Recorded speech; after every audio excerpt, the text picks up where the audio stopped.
Hello সবাইকে। আশা করছি তোমরা সবাই অনেক বেশি ভালো আছো।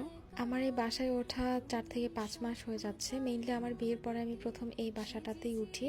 পার্মানেন্টলি ওঠা হয়নি, মেইনলি যে কয়েকদিন আসলে নতুন বাসা পাচ্ছি না বা জিনিসগুলোকে ঠিকভাবে অর্গানাইজ করার জন্য যেটুকু সময় দরকার সেটুকু সময়ের জন্য আসলে এই বাসাটাতে ওঠা। সেজন্য এখনো পর্যন্ত আমি আসলে অনেক বেশি ফার্নিচার কিনিনি, যেটুকু খুব না হলেই নয় ওইটুকু কেনা হয়েছে। তো আস্তে ধীরে আসলে এই জিনিসপত্রগুলো আমি টুকটাক করে কিনছি। আর বড় সড়ো যেগুলো জিনিস যেমন ডাইনিং টেবিল বা টিভি, সোফা, এই জিনিসগুলো আমি আস্তে ধীরে পরে অনেক চিন্তা ভাবনা করে নিব, যেহেতু বাসা এটা পার্মানেন্ট না, চেঞ্জ করব। আর খুব সুন হচ্ছে বাসাটা চেঞ্জ করার নিয়ত আছে। তো যাই হোক, আমি সেগুলো সবকিছু আস্তে ধীরে শেয়ার করার চেষ্টা করবো ইনশাল্লাহ। আমি কিছুদিন আগে বেস্ট বাইতে এই প্যান্টটা দেখেছিলাম মার্বেল কোটেডের। আমার কাছে না অনেক ভালো লেগেছিল এটা। এখনো পর্যন্ত আমার বাসার যে কয়েকটা জিনিস আমি কিনেছি সবগুলো আমার নিজের পছন্দ করা। আর আমি না প্রত্যেকটা জিনিস অনেক চিন্তা ভাবনা করে কিনি। যদিও আমার বাসার যেগুলো জিনিস এখন আছে সেগুলো আমি খুব তড়িঘড়ি করে কিনেছিলাম, কারণ আমার হাতের সময় অনেক কম ছিল।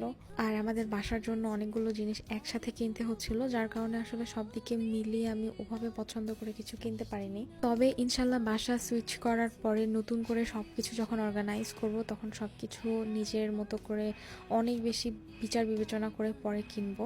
তো যাই হোক, আজকে আমি হচ্ছে এই টেবিলটা দেখেছিলাম। আমার বাসায় এখনো পর্যন্ত আমি কোনো টেবিল কিনিনি, যেহেতু একটু ভালো মানের টেবিল আমি কিনবো, তো এই জন্য আসলে এখনো পর্যন্ত ওভাবে কোনো টেবিল কেনা হয়নি। তো এই টেবিলটা আমার কাছে রিজনেবল প্রাইসের মধ্যে বেশ ভালো লেগেছিল, এই জন্য কিনেছি। এটা আসলে বিশেষ কোনো পারপাসে কিনিনি, কিনে রেখেছি, পরে যদি কোনো কাজে লাগাতে পারি সেক্ষেত্রে সেটা ইউজ করা যাবে। যাই হোক, তো তারপরে প্রত্যেক মাসের শুরুতে যেটা হয় যে গ্রসারি শপিং থাকে, সেটাই আজকে করতে গিয়েছিলাম।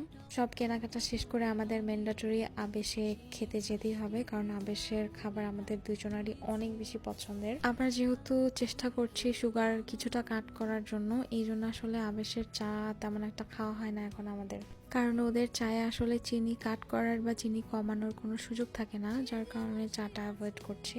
যেহেতু চা খাওয়া হয়নি, এই জন্য বাসায় এসে নিজেদের জন্য 2 কাপ কফি বানিয়ে নিব।